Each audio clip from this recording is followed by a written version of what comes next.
एकाग्र अकॅडमीमध्ये तुमचं सहर्ष स्वागत आहे. आजचा लेक्चर बघू शकता थोडा क्रिसमस असल्यामुळे सुट्टी असते आणि मग ऑफलाईनमध्ये सगळे बघू शकता क्लासरूममध्ये सर्व लेक्चर्स चालू होते. म्हणून थोडा 2 तास बघू शकता आपल्या लेक्चरला डिले झालेला आहे आजचा. पण अर्थशास्त्राचा आज आपल्याला जे PYQ कव्हर करायचं आहे ते आपण कव्हर करणार आहोत. 35-40 प्रश्न आपल्याला बघायचे. राज्यसेवा मेन्सचे थोडेफार काय अर्थशास्त्राचे प्रश्न राहिलेले आहेत. तसेच गट ब जे मेन्स आहे 2024 त्याच्यातले जे इकॉनॉमिक्सचे जे प्रश्न आहेत आपण ते कव्हर करण्याचा प्रयत्न करणार आहोत आज. लक्षात ठेवा की राज्यसेवा 2026 ची पण ॲड आलेली आहे आणि बरेच सारे गोंधळलेले स्टुडंट एवढ्या वॅकन्सी एवढ्या कमी कशा काय. तर आयोगाने स्पष्टपणे मी व्हिडिओ पण रिलीज केलेला आहे त्याचा की स्पष्टपणे आयोगाने दिलेलं आहे की नंतरच्या वेळेला म्हणजे एक शुद्धीपत्रक काढून जागा वाढवण्यात येतील प्रिलिम्सच्या रिझल्टच्या पहिले. म्हणून त्याच्याबद्दल जास्त विचार नाही करायचा आहे. पुढच्या आठवड्यात जी परीक्षा आहे त्याच्यावरच कॉन्सन्ट्रेशन तुम्ही करा. लेट्स सी अर्थशास्त्राचे इकॉनॉमिक्सचे PYQ आहे ते आपण बघायचं आहे. तर 2024चा मेन्सचा पेपर आहे जे इकॉनॉमिक्सचे 10 प्रश्न होते ते आपण बघून घेऊया आणि त्याच्यानंतर थोडा राज्यसेवेचा पण आपल्याला यात आहे आपल्याला पेपर बघता येईल. चला, खालीलपैकी कोणते विधान बरोबर आहेत? 1969 मध्ये 19 बँकांचे राष्ट्रीयकरण झाले. 50 कोटी रुपयापेक्षा अधिक ठेवी असलेल्या व्यापारी बँकेचे राष्ट्रीयकरण झाले. 50 कोटी बरोबर आहे. नंतर 200 कोटी झालं 1980 ला. तर हे बरोबर आहे. तर फर्स्ट स्टेटमेंट आहे ते 19 जुलै 1969 ला 14 बँक झाले. लक्षात ठेवा 19 बँक नाही तर 14 बँक झाल्या म्हणून हे चुकीचं आहे. फक्त 2 is the right answer. Next, 1951-52 ते 2018-19 या संपूर्ण काळात जवळजवळ 93 ते 94% परदेशी सहाय्य फॉरेन एड कुठल्या स्वरूपात भारताला मिळाले? अनुदान, PL 450, 765, कर्ज यापैकी नाही. तर लक्षात ठेवा आपण अनुदानचं जास्त नाही भेटत. PL 450, 762 तर आपल्याला बघू शकता की अन्नधान्याची टंचाई झालेली म्हणून आपण ते आयात केलेलं आहे. लक्षात ठेवा की भारताने जे भेटवलंय इट इज कर्ज, लोन्स नीच आपल्याला फॉरेन एड आपल्याला जास्त भेटले. नेक्स्ट, आर्थिक सुधारणा संदर्भातील मूल्यमापनात खालीलपैकी कोणते मुद्दे सुधारण्याचे अपयश दर्शवतात? Which of the following point show failure of economic reforms in its evaluation? Yes, रोजगार विरहीन वृद्धी, वाढती असमानता तर आहे म्हणजे बी तर जिथं असणार तिथं तर आपल्याला आन्सर आपल्याला दिसणारच. बी जिथे आहे तोच आन्सर असणार. यस, म्हणजे बी तर ऑलमोस्ट म्हणजे सगळीकडेच दिसतोय आपल्याला बी. चला, रोजगार विहीन वृद्धी म्हणजे जॉबलेस ग्रोथ हे पण बघू शकता. इकॉनॉमिक रिफॉर्म्सचा बघू शकता फेल्युअर आहे. इन्क्रीज इन इक्वलिटीज पण फेल्युअर आहे. वाढता आर्थिक विकास दर, इन्क्रीज इन इकॉनॉमिक ग्रोथ.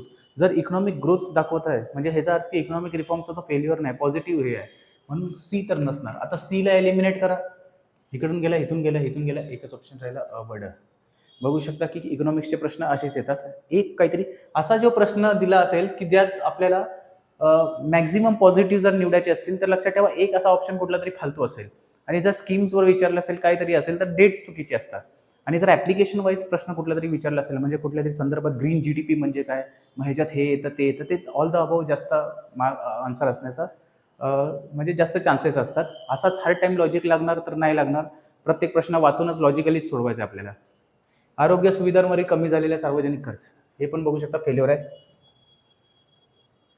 फिशरच्या पैशाचे प्रमाण सिद्धांत खालीलपैकी विनिमयाशी संबंधित कोणते समीकरण स्पष्ट करतो? Which of the following equation of exchange explains Fisher's quantity theory of money? तर लक्षात ठेवा हा प्रिलिम्सला 100% येईल असा माझा अंदाज आहे. It is MV = PT. हे जे दिला ते फिशर्सचा क्वांटिटी थिअरी ऑफ मनी जे आहे त्यांनी हा सिद्धांत दिलाय MV = PT. लक्षात ठेवा. मोठ्या प्रमाणावरील आयात बल्क इम्पोर्ट्स खालीलपैकी कोणत्या 3 घटकांमध्ये विभागले जाते? म्हणजे कुठला तरी परत एक ऑप्शन आपल्याला एलिमिनेट करायचा आहे. म्हणजे 3 तर कन्फर्म आहे आपल्याला. खनिज तेल, कच्चे तेल आणि उत्पादन हे 100% आन्सर असणारच. सगळीकडे असणारच म्हणजे हा गेला. येस, कारण 3 आपल्याला प्रश्नातच दिले ना, 3च घटक आहेत कुठले तरी म्हणजे एक एलिमिनेट करायचं एवढं कन्फर्म आहे. सेकंड, तृणधान्य, कडधान्य, खाद्यतेल, साखर इत्यादी याचा समावेश असलेल्या मोठ्या प्रमाणातील उपभोग्य वस्तू म्हणजे bulk composer good which comprises of cereals and pulses. Yes, हे पण बघू शकता बल्क इम्पोर्टमध्ये आपण इम्पोर्ट करतो, जास्त प्रमाणात आपण इम्पोर्ट करतो म्हणजे ब पण आन्सर असणार. येस, हा गेला. आता 2 राहिले. भांडवली वस्तू, धातू, यंत्र साधने, विद्युत आणि बिगर विद्युत यंत्रे आणि खते, बिगर लोह धातू, कागद, कागदी फळक, लोखंड, पोलाद. आता ह्याच्यामधलं बल्कमध्ये आपलं काय इम्पोर्ट करतो? सर्वात जास्त आपण काय इम्पोर्ट करतो? म्हणजे बल्कमध्ये लागतं. बल्क म्हणजे असं मोस्ट ऑफ द क्वांटिटीजमध्ये. काय घेणार? भांडवली वस्तू, धातू, यंत्रसाधने घेणार, विद्युत हे घेणार, की कागद घेणार, बिगर लोह धातू घेणार, खते घेणार. तर लक्षात ठेवा, आयर्न वस्तू भरपूर महागात पडतात. एकत्र बल्कमध्ये आपण इम्पोर्ट करत नाही. म्हणून बघू शकता की बिगर लोह धातू येणार, म्हणजे हे बल्कमध्ये इम्पोर्ट होतात. आणि जे धातू बितू आहे, यंत्रसाधने, विद्युत, हे आता समजा ना दिवाळीचा सण असतो आणि मॅक्झिमम जे लाइटिंग बिटिंग असतं तेव्हाच लागतात. मग त्याच टायमाला आपण बल्कमध्ये तेच इम्पोर्ट करणार ना, त्याच फक्त सीझनमध्ये. असं नाही ना, दिवाळी संपल्यावर डिसेंबरमध्ये कोण मागवतो का? चला नाही, आत्ता आपण जास्त आयात करू बल्क इम्पोर्ट. म्हणून बघू शकता की क नसणार आणि बाकी आहे अ ब ड इज द राईट आन्सर. थोडाफार लॉजिकली हे होतं, ज्याचं थोडं इकॉनॉमिक्स आणि नॉर्मल जे माहीत असेल त्यांचा सुटून जाईल हा प्रश्न. खालीलपैकी कोणते पत मानांकन संस्था भारतातील सेबीमध्ये नोंदणीकृत नाही? म्हणजे 3 अशा आहे संस्थाची सेबीमध्ये आहे. केअर आहे, ब्रिकवर्क पण आहे, क्रिसिल पण आहे. क्रिसिल तर भारताची आहे. म्हणजे मूडीज जे आहे ते आपलं नाही आहे. मूडीज बघू शकता फॉरेन, मला वाटतं अमेरिकाची कंपनी आहे ती. म्हणजे सेबी अंतर्गत रजिस्टर्ड नाही आहे. चालू केंद्रीय अर्थसंकल्पात लिंग भावाच्या आधारावर अर्थसंकल्पातील वाटा हा आर्थिक वर्ष 2024-25 मध्ये 6.8% होता. तो आर्थिक वर्षात 25-26 मध्ये किती पर्यंत वाढला? म्हणजे the share of gender budget allocation in the current union budget has increase to dash in 25-26 from 6.8. आता हा रिसेंटली इकॉनॉमिक सर्वेवर प्रश्न विचारला गेलेला आहे. हा पण रिपीट होण्याचा चान्स जास्त आहे. मग 6.8 वरनं सीधा दिले की इन्क्रीज झालेला आहे. इन्क्रीज झालेला आहे म्हणजे कितपर्यंत इन्क्रीज झालेलं आहे विचारलं तर इट इज 8.86. लक्षात ठेवा, 6.8 वरनं 8.86 झालेला आहे. डायरेक्टली स्टॅटिक फिगर, पाठच करायचं सीधा. नेक्स्ट, हा तर मी बऱ्याच वेळा सांगितलं करंट अफेअर्स शिकवताना पण, की हा प्रश्न येऊ शकतो. 16वा वित्त आयोगाने प्रश्न विचारला नव्हता, पण गट ब मेन्सला विचारण्यात आला. राज्यसेवेमध्ये पण आपल्याला मेन्सला दिसला नाही. त्याच्यानंतर राज्यसेवेची प्रिलिम झाली 9 नोव्हेंबरला, त्यात पण दिसला नाही. आता कंबाईनची जी परीक्षा आहे 2025ची, त्यात दिसण्याचा परत चान्सेस आहेत, कारण येऊ शकतो हा प्रश्न. 13वा वित्त आयोग, 14वा वित्त आयोग, 15वा आणि 16वा. 16वा वित्त आयोग अरविंद पनगडिया, डचा 1, हा गेला. त्याच्यानंतर 15वा वित्त आयोग एन के सिंग, ह्याच्यावर ऑलरेडी प्रश्न आलेला आहे, म्हणजे डचा 2 झाला, हा आन्सर आपला आहे. त्याच्यानंतर 14वा वित्त आयोग वाय व्ही रेड्डी आणि 13वा वित्त आयोग जो आहे तो विजय केळकर. येस, सगळे 4च्या 4 पाठ करा. आणि जे पहिला वित्त आयोग होता तर के सी नियोगी, हे पण लक्षात ठेवा. झालं, बघू शकता 5 वित्त आयोग तुमचे असेच पाठ झाले. नेक्स्ट, खालीलपैकी कोणत्या देश आसियानचा सदस्य नाही? Philippines, Cambodia, Indonesia, Bharat. लक्षात ठेवा, करंट अफेअर्सची सिरीज तर तुम्ही बघितली असेल. फेब्रुवारी का मार्चच्या जे सिरीजमध्ये मी वेगवेगळ्या जे संस्था आहेत इंटरनॅशनल, त्याचे शॉर्टकट सांगितलेत की कसं कसं लक्षात ठेवायचं. जसं जर सार्क कंट्रीज असेल तर MBBS स्पेन, असं मी सांगितलेलं वेगवेगळे जे शॉर्टकट दिलेले आहे. तर लक्षात ठेवा, आसियन जे देश आहे association of south east Asian आहे, साऊथ ईस्ट एशियन दिलेलं आहे. मग ह्याच्यातला असा कुठला देश आहे की साऊथ ईस्टमध्ये लागत नाही? भारत. येस, कारण भारत साऊथ ईस्टमध्ये नाही लागत, साऊथ एशियामध्ये लागतो. येस, मग फक्त डच असणार, कारण इंडोनेशिया तर कन्फर्म आहे. येस, आणि फिलिपिन्स पण कन्फर्म आहे. जरी फिलिपिन्स तुम्हाला माहित असलं की आसियानमध्ये आहे, तर तिन्ही ऑप्शन कटत आहेत सीधा. नेक्स्ट, नीती आयोग पुरस्कृत स्पर्धात्मक संघराज्यात खालीलपैकी कोणत्या बाबीचा समावेश होत नाही? Which of the following is not included in competitive federalism adopted by NITI Aayog? म्हणजे नॉट विचारलंय, म्हणजे आता काही काही होतं, काही काही नाही होतं. तर आपल्याला एकदम करेक्ट आपल्याला हे करायचं आहे की चॉईस मारायचं आहे. राज्यांमध्ये निरोगी स्पर्धा निर्माण होण्यासाठी राज्यांची क्रमवारी ठरवणे. यस, की जर समजा महाराष्ट्राचा पाठी आहे, कर्नाटक पुढे, गुजरात पुढे, तर महाराष्ट्र पण बोलणार की नाही भाई, हमको भी आगे बढ़ना है. नेक्स्ट, राज्याच्या शालेय आणि आरोग्य निर्देशाक, हे पण आहे. कुठल्या राज्याचं शिक्षण कसं आहे? जसं दिल्ली आपल्याला फेमस आपल्याला होताना दिसलं की दिल्लीमध्ये एज्युकेशन अरविंद केजरीवालच्या टायमाला भरपूर प्रगती करण्यात आली. लोक गव्हर्नमेंट स्कूलमध्ये स्वतःच्या मुलांना टाकण्यासाठी भरपूर साऱ्या बघू शकता हे कॉम्पिटिशन वाढलेली. मग एज्युकेशन पण एक कॉम्पिटेटिव्ह फेडरलिझमचा भाग आहे. राज्यांच्या निर्यात स्पर्धात्मक निर्देशांक, कुठल्या राज्यातनं किती एक्सपोर्ट झालेले आहे त्यानुसार त्या राज्याचा बघू शकता GDP वाढत जाते, म्हणून हे पण हे आहे. सुरक्षा बाजार निर्देशांक, सिक्युरिटी मार्केट इंडेक्स, हा काय प्रकारच नाही ना ह्याचा. आणि कॉम्पिटेटिव्ह फेडरलिझमचा काय लेणं देणं आहे? सिक्युरिटी मार्केट इंडेक्स, म्हणजे फक्त ड विल बी द आन्सर, कारण हा हेच नाही आहे, कॉम्पिटेटिव्ह फेडरलिझमचा भागच नाही आहे जे नीती आयोगने घेतलं आहे.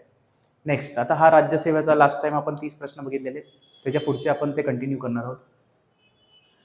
आणि आता जे 10 प्रश्न बघितलेत 2024च्या गट ब मेन्सचा होता.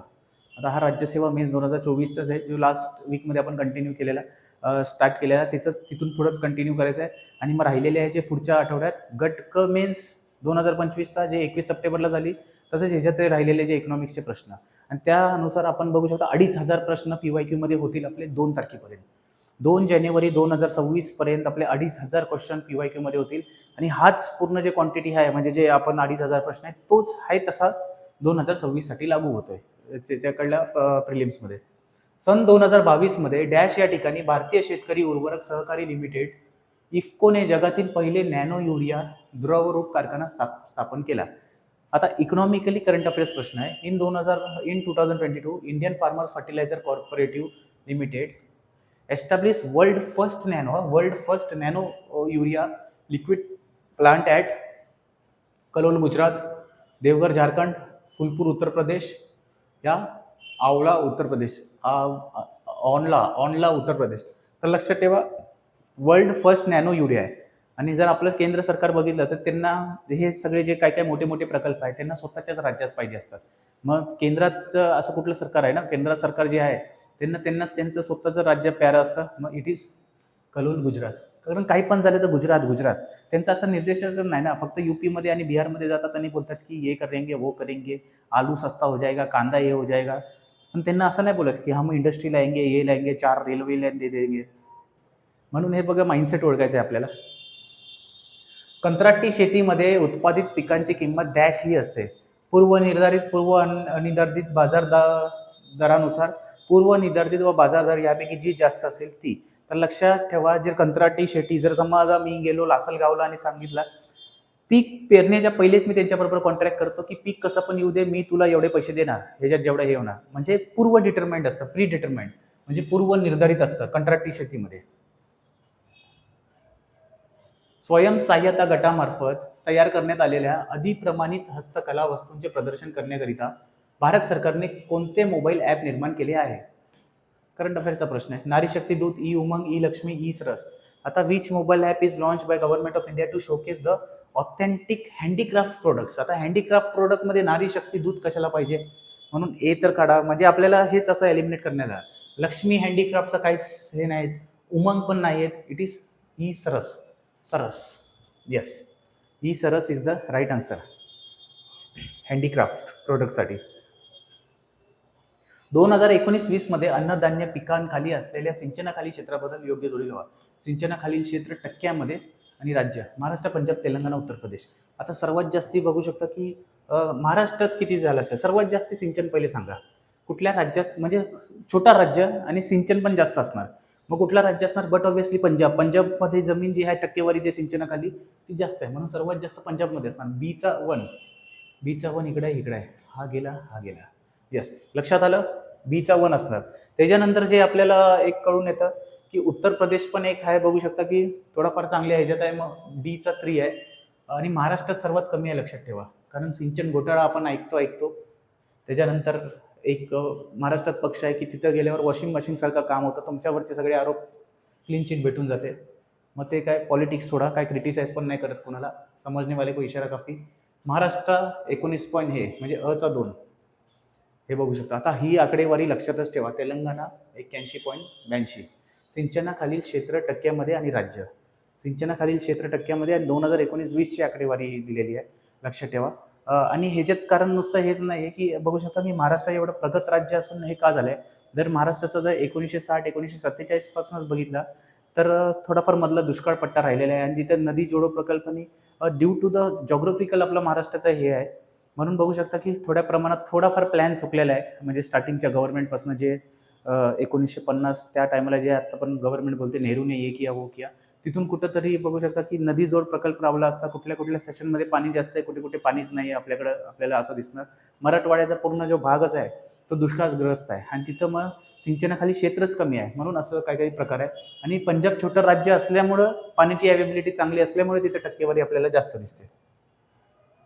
नेक्स्ट, स्थिर आधार किमती 2011-12 नुसार भारताच्या स्थूल मूल्य वृद्धीमध्ये शेतीच्या स्थूल मूल्य वृद्धीच्या वाढीबाबत खालीलपैकी विधाने विचारात घ्या. 2019-20 ते 22-23 पर्यंत त्यात घट झाली आहे. 2022-23 या वर्षात ते 3.3% होते. म्हणजे ह्याच्यातला राईट काय आणि रॉंग काय आपल्याला विचारलं गेलेलं आहे. येस, तर लक्षात ठेवा की काय विचारले, consider the following statement about growth of agriculture gross value added in India's gross value added at constant basis price 11-12. It has decline from, yes decline तर झाला आहे, कन्फर्म आहे, डिक्लाइन तर झाला आहे ड्युरिंग द इयर 3.3%. चला, दोन्ही option right आहेत, अ व ब दोन्ही बरोबर. येस. नेक्स्ट, खालील विधाने विचारात घ्या. The national mission for sustainable agriculture NDA सरकारच्या काळात 2014-15 मध्ये सुरू झाला आहे.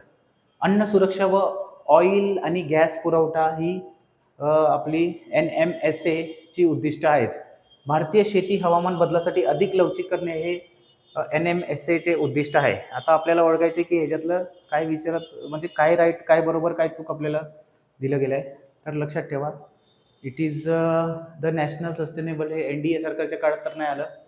यस, अन्न सुरक्षा आणि oil, national mission for sustainable agriculture आहे ना, मग ऑइल आणि गॅस कुठून इथं पुरवठा आला, म्हणजे हा पण गेला. आणि मग फक्त राहतं एक शेती हवामान. यस, शेती हवामान बदल, मिशन फॉर सस्टेनेबल ॲग्रिकल्चर ना, शेती हवामान बदल, ह्याच्यामध्ये सस्टेनेबल हा वर्ड तिथंच आपल्याला जास्त करके ऐकायला येतो. मग दिस इज राईट. नेक्स्ट, जानेवारी 1995 मध्ये व्यापार आणि शुल्कावरील सामान्यता कर GATT, general agreement of trade and tariff ऐवजी कोणत्या खालील संघटनेचा अस्तित्वात आली? जागतिक आरोग्य संघटना, जागतिक व्यापार संघटना, आंतरराष्ट्रीय व्यापार संघटना, जागतिक बँक. लक्षात ठेवा, वर्ल्ड ट्रेड ऑर्गनायझेशन आली. GATT जे 1948ला बनलेली, त्याला रिप्लेस होऊन जानेवारी 1995 मध्ये वर्ल्ड ट्रेड ऑर्गनायझेशन आलं. नेक्स्ट, 9व्या पंचवार्षिक योजनेचे भर डॅशवर होतं. आत्मनिर्भरता आणि आधुनिकीकरण, सामाजिक न्यायासह वृद्धी, गरिबी दूर करणे व आत्मनिर्भरता प्राप्त करणे, सामाजिक न्याय व समानतेसह वृद्धी. लक्षात ठेवा, growth with social justice and equality हे 9व्या पंचवार्षिक योजनेचं ऑब्जेक्टिव्ह होते. सोपे प्रश्न आलेले थोडेफार. दांडेकर आणि रथ 5 वेळा हा प्रश्न आलेला आहे. VM दांडेकर आणि निळकंठ रथ यांनी डॅश कॅलरीज असलेल्या आहाराचे मूल्य किमान पोषण पातळी अनुमित केले. डायरेक्टली सांगतो 2250. दांडेकर रथ दिसलं आणि value of the diet with dash calories minimum level of nutrition 2250च मार्क करायचे. दांडेकर आणि रथ 2250. नेक्स्ट, हा प्रश्न बघू शकता की कॅन्सल करण्यात आलेला आहे. हे काय योग्य उत्तर नव्हतं, या एकपेक्षा जास्त उत्तर असल्यामुळे कॅन्सल केलं असेल. मी पण एवढा माहीत नाही, हे जर रिझन मला पण माहीत नाही की कॅन्सल का केलं आहे, बट असंच असू शकतो. कारण डिक्रीज रिजनल इन्स्पॅरिटी इन इंडिया, काय काय लोकांना बोललं हे पण आन्सर आहे, काय काय लोक बोलतात हे आन्सर आहे. म्हणजे ABCD आणि काय काय बोलतात ABC, म्हणजे ह्या पॉईंटमुळे काहीतरी थोडा इश्यू झालेला आहे, एवढा मला थोडाफार अंदाज आहे. वर्ल्ड ट्रेड ऑर्गनायझेशनची 10वी मंत्रिस्तरीय परिषद डॅश येथे डॅश या वर्षी आयोजित केली. दोहा 2001, नैरोबी 2015, इंडोनेशिया 13 या अबुधाबी 2014. लक्षात ठेवा 10वी आहे, आणि जर 1995ला फॉर्म झाली असेल तर लक्षात ठेवा 10वी ॲटलिस्ट 2005 पर्यंत तरी जर गेली पाहिजे ना. प्रत्येक वर्षी जर एक बघितलं तर 2005च्या पहिलेचं तर ऑप्शन काढून टाका, एकच आहे. मग आता 13, 14, 24 आणि 15 राहिलं. तर लक्षात ठेवा इट इज व्हेरी इम्पॉर्टंट, कारण भरपूर सारे कायदे आणि इथं भरपूर सारे सबसिडीज हे करण्यात आले. It is Nairobi 2015. It is very important. World trade ऑर्गनायझेशनची 10th मिनिस्ट्रियल कॉन्फरन्स नैरोबीला झाली 2015ला. खालील विधाने विचारात घ्या. महाराष्ट्र सरकारने 21-22 मध्ये मुख्यमंत्री सौर कृषी पंप योजना सुरू केली. राईट आहे का? आपण ते नंतरला बघू, विचारलं काय आहे.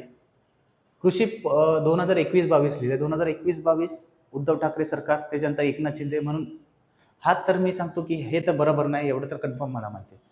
कृषी पंपांना दिवसा वीज उपलब्ध करून देणे आणि प्रदूषण कमी करण्यासाठी डिझेल पंप बदलणे ही या योजनेचे उद्दिष्ट होते. येस, फक्त बरोबर.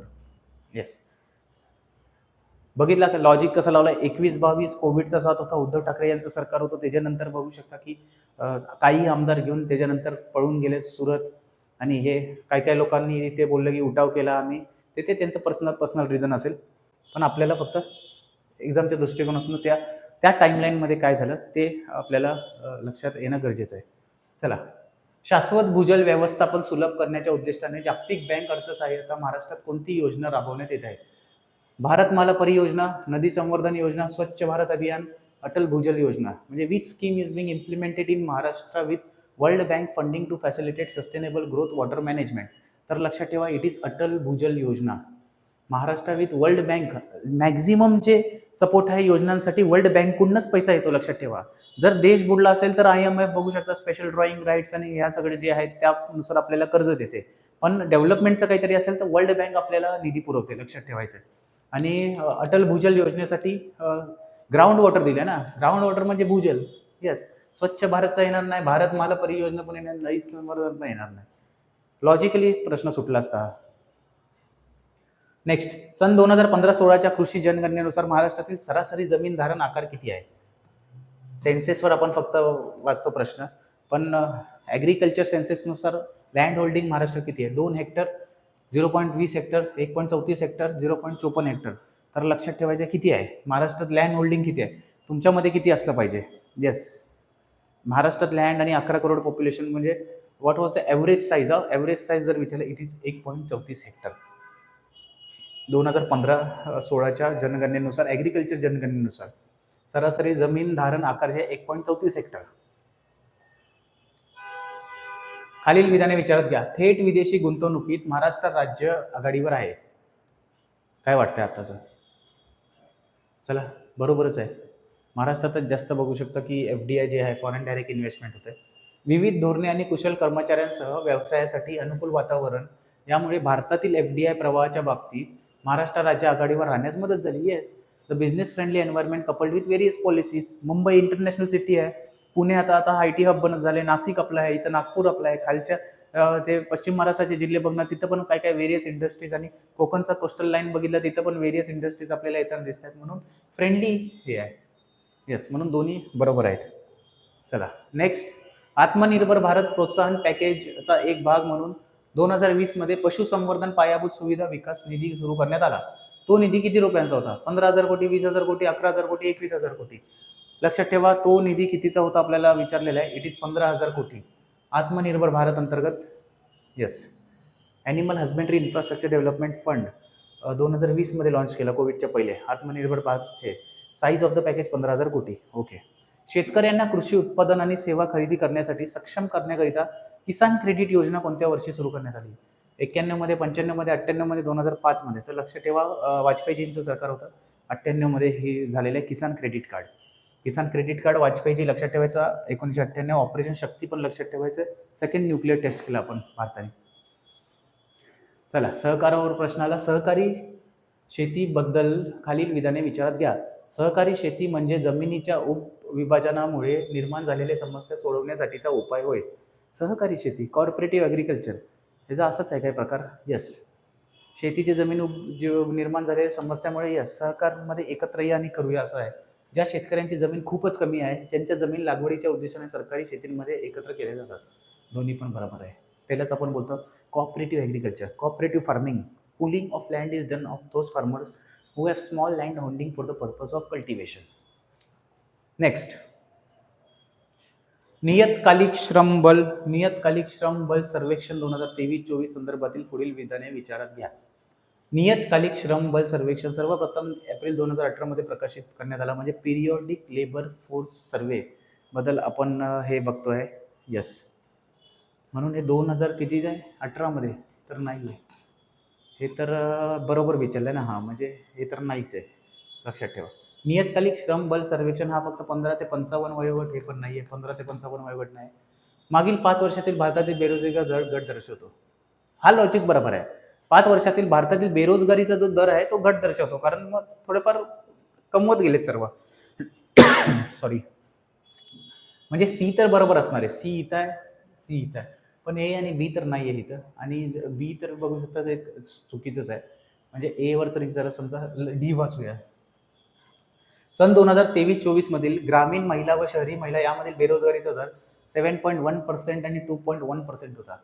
नाही आहे, महिला बेरोजगारीचा दर जास्त आहे. लक्षात ठेवा, म्हणून फक्त क will be the right answer. 50वा प्रश्न या सेटमधला लास्ट प्रश्न. पिकांसाठी दिली जाणारी किमान आधारभूत किंमत ही जागतिक व्यापार संघटनेच्या कृषी विषयक करारातील डॅशमध्ये मोडते. अंबर पेटी, निळी पेटी, हिरवी पेटी, S&D पेटी. Very important question. हा प्रश्न एकदा येऊन गेलेला आहे. मिनिमम सपोर्ट प्राइस जी आहे MSP for the crops comes under the which of the following WTOच्या कुठल्या ॲग्रीमेंटच्या ह्याच्यामध्ये येतं? तर अंबर बॉक्समध्ये येतं. लक्षात ठेवा. अशा प्रकारे जे इकॉनॉमिक्सचा आज लेक्चर थोडा डिले झालेला आहे, कारण क्रिसमस पण आहे आणि ऑफलाईनमध्ये लेक्चर असल्यामुळे थोडाफार लेट झालेला आहे आपल्या व्हिडिओ टाकण्यामध्ये.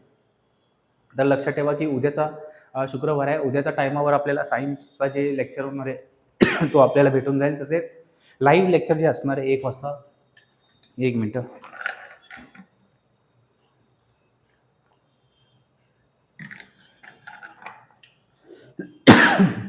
लाईव्ह लेक्चर 1 वाजता असणार आहे, म्हणून सर्वांनी अटेम्प्ट करायचं आहे. थोडा गरा हे झालाय. आजचं आपण लेक्चर इथंच थांबूया. जय हिंद, जय महाराष्ट्र.